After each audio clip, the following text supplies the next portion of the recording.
Hello traders. तो last video में हमने देखा था सपोर्ट एंड रेजिस्टेंस किस तरह से आप ड्रॉ कर सकते हो, कैसे उसको चार्ट पे यूज़ करना है, चार्ट पे किस तरह से ड्रॉ कर सकते हो, उसके पीछे का थ्योरी बताया था।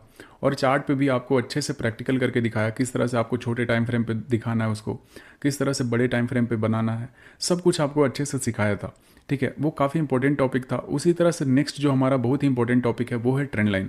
ट्रेंड लाइन भी उतना ही इंपॉर्टेंट है जितना हमारा सपोर्ट एंड रेजिस्टेंस था, क्योंकि आप कहीं पे भी देखते होगे, किसी को भी, मुझे भी लाइव मार्केट में देखते होगे, तो सबसे ज़्यादा मैं यूज़ करता हूँ trend line, support and resistance. तो ये प्राइस एक्शन का पिलर्स होता है। ठीक है, एकदम मेन इंपॉर्टेंट जिसको बोलते हैं ना, तो ट्रेंड लाइन हमारा एकदम बिल्कुल पिलर्स होता है। ये अगर इसको आप अच्छे से यूज़ करने के लिए सीख गए तो आपका ट्रेडिंग स्किल एकदम बिल्कुल 90% चला जाएगा बढ़ के। तो जैसे अपन सपोर्ट एंड रेजिस्टेंस को यूज़ कर रहे थे, उसी तरह से ट्रेंड लाइन को भी बनाने के लिए आना चाहिए और इसको यूज़ करने के लिए आना चाहिए। तो मैं बिल्कुल अच्छे से आपको दिखाऊंगा किस तरह से ट्रेंड लाइन काम करता है, इसको किस तरह से ड्रॉ किया जाता है चार्ट पे।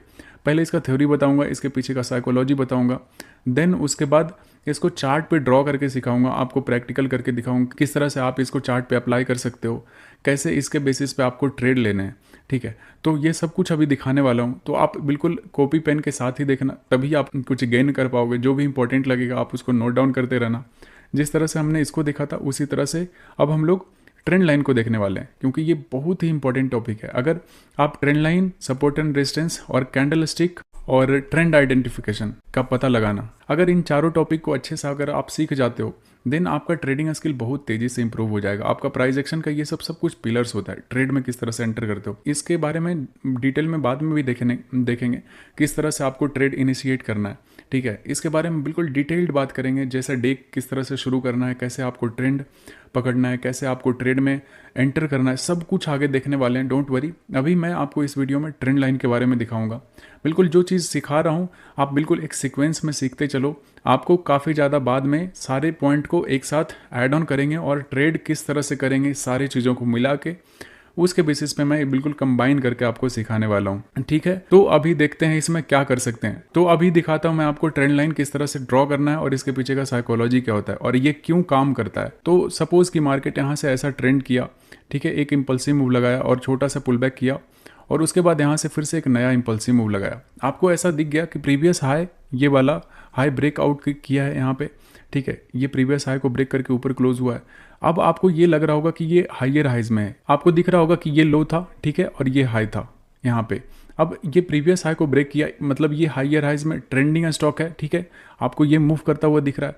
अब आपको क्या करना है, तो एकदम बिल्कुल दो पॉइंट को मिला के, इसको और इसको मिला के बस इसको आगे एक्सटेंड कर लेना है। ठीक है, इस तरह से ये जब तक यहाँ पे आएगा और यहाँ पे बुलिश कैंडल बनाया, समझना कि वो ट्रेंड लाइन काम कर रहा है। ठीक है, तो जैसे ही यहाँ से वापस से ये पुल बैक करेगा थोड़ा सा और इस जगह पे आता है और आपके पास इस तरह का बढ़िया कैंडल, ग्रीन कलर का कैंडल अगर यहाँ पे बुलिश कैंडल दिखता है, ठीक है, तो समझ जाना कि यहाँ पे ये ट्रेंड लाइन काम कर रहा है और फिर से ये एक इम्पल्सिव मूव लगाने का इसका जो चांसेस है वो 80 to 90% चांसेस है। ठीक है, कि यहाँ से फिर से एक इम्पल्सिव मूव लगाएगा, फिर से एक पुल बैक आएगा, फिर से सेम जगह पे अगर ऐसा एक बुलिश कैंडल दिखता है आपको, ठीक है, देन फिर से यहाँ से एक आपको इम्पल्सिव मूव देखने के लिए मिलता है और फिर से ये पुल बैक करेगा। तो जब तक ये ट्रेंड लाइन काम करते रहेगा, ठीक है, जब तक ये ट्रेंड लाइन पे मार्केट आपका ट्रेड करते रहेगा, ऐसे यहाँ से बाइंग आएगा, यहाँ से बाइंग आएगा, आपको हमेशा बाइंग सोचना है। एक बार भी अगर इसका ब्रेकडाउन आ जाता है, ठीक है, तो ब्रेकडाउन पे डायरेक्ट एंटर नहीं करना चाहिए। इसके बेसिस पे आपको ट्रेड नहीं करना चाहिए कि डायरेक्ट ब्रेकडाउन आया और आप खरीद लिए। तो उसमें क्या होता है कि उसमें दिक्कत ये होता है कि आप जैसे ही यहाँ से सोचो ब्रेकडाउन आ गया इस ट्रेंड लाइन का और नीचे ये सपोर्ट एंड रेजिस्टेंस आपको बनाने के लिए सिखाया था, तो जैसे ही अगर इसका ब्रेकडाउन आता है तो सपोर्ट यहाँ पे काम कर जाएगा इसका। ठीक है, इस जगह का सपोर्ट काम कर जाएगा, तो यहाँ से ब्रेकडाउन आने के बाद भी मार्केट नीचे नहीं जाता है। तो इन सब के बारे में तो डिटेल में और भी बात करने वाले हैं। दोनों को जब कंबाइन देखेंगे, सपोर्ट एंड रेजिस्टेंस और ट्रेंड लाइन को कंबाइन वीडियो में देखेंगे, तब उसमें मैं बताऊंगा इसको किस तरह से आप इफेक्टिवली यूज़ कर सकते हो। ठीक है, अभी बस आपको ट्रेंड लाइन यूज़ करने के लिए सिखा रहा हूँ। तो फिर से यहाँ से एक इम्पल्सिव मूव आता है, तो जब तक ये ऐसा होते रहेगा तब तक आपको बस बुलिश ट्रेड लेना होता है, मतलब बाय करके चलना होता है। एक बार भी अगर इसको ब्रेक कर देगा, ठीक है, नीचे ब्रेक कर दिया और उसके बाद फिर ऐसा पुल बैक करेगा और फिर से एक नया इम्पल्सिव मूव लगाएगा, प्रीवियस लो इसको ब्रेक करके नीचे चला जाएगा, तो आपका आप ट्रेंड लाइन ऊपर से ये दोनों पॉइंट को मिला के आगे एक्सटेंड कर दोगे। तो ये होता है आपका एक तरीका होता है किस तरह से आप इसमें ट्रेंड लाइन को बना सकते हो। ठीक है, ये तरीका होता है। तो डाउन ट्रेंड में भी बिल्कुल सेम ऐसे ही आपको यूज़ करना है। सोचो कि यहाँ से मार्केट में फॉल आया था, ठीक है, और थोड़ा सा पुल बैक आया, थोड़ा सा पुल बैक आया, फिर से एक मूव आया नीचे की तरफ, ठीक है, फिर से एक थोड़ा सा पुल बैक आया। तो जैसे ही एक लो लगाया यहाँ पे हाई लगाया, तो आप इन दोनों पॉइंट को मिला के इसको एक्सटेंड कर दो, ठीक है।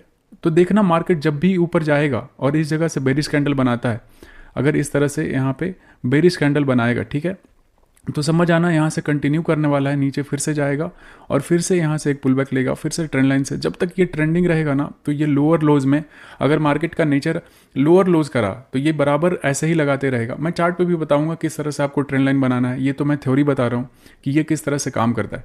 अब मैं बताता हूँ कि ये काम क्यों करता है, ठीक है, वो काफ़ी ज़्यादा इंपॉर्टेंट टॉपिक है कि ये काम करता क्यों है। देखोगे ये काम इस वजह से करता है, सोचो कि ये ऐसे इम्पल्सिव मूव आया, पुल बैक आया, फिर से एक इम्पल्सिव मूव आया, फिर से एक पुल बैक आया, फिर से इम्पल्सिव मूव आया, फिर से एक पुल बैक आया, फिर से एक इम्पल्सिव मूव आया, फिर से एक पुल बैक आया। अब सोचो कि यहाँ से जिसने ऐसा पहले ट्रेंड लाइन बना देते हैं, ये ट्रेंड लाइन के बेसिस पे मार्केट अपना ऊपर की तरफ जा रहा है, आपको ये दिख रहा होगा। तो जब भी ऐसा होता है कि सोचो यहाँ से किसी ने बाय किया होगा, यहाँ पे आया और थोड़ा सा ये पुल बैक आया, क्योंकि मार्केट का नेचर होता है ऐसे ही मार्केट मूव करता है। तो यहाँ तक जब एक बार पुल बैक करके इस जगह से फिर से एक इम्पल्सिव मूव लगाता है, ठीक है, तो जब भी एक इम्पल्सिव मूव के बाद पुल बैक आता है ना, मतलब जिनका भी ये ट्रेड मिस होता है ना, वो सोचते हैं यार थोड़ा सा पुल बैक, थोड़ा सा प्रीमियम डिस्काउंट पे मिलता है ना, तो मैं खरीद लेता इसको। तो जैसे ही थोड़ा सा डिस्काउंट पे मिलता है, वो यहाँ पे बाय करना शुरू कर देते हैं।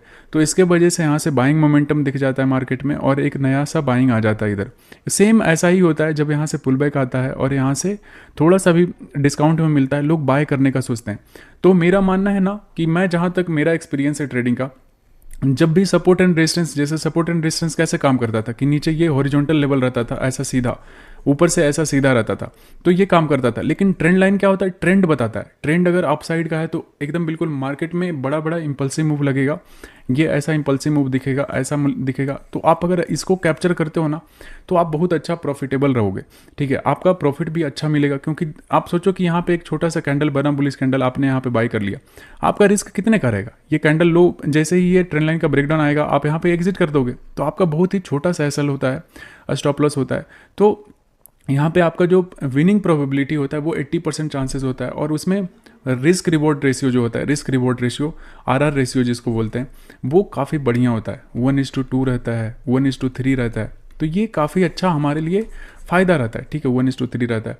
आप इससे भी ज़्यादा ले सकते हो, अगर आप ज़्यादा देर होल्ड करते हो तो 1:4, 1:5 तक भी आपको मिलेगा।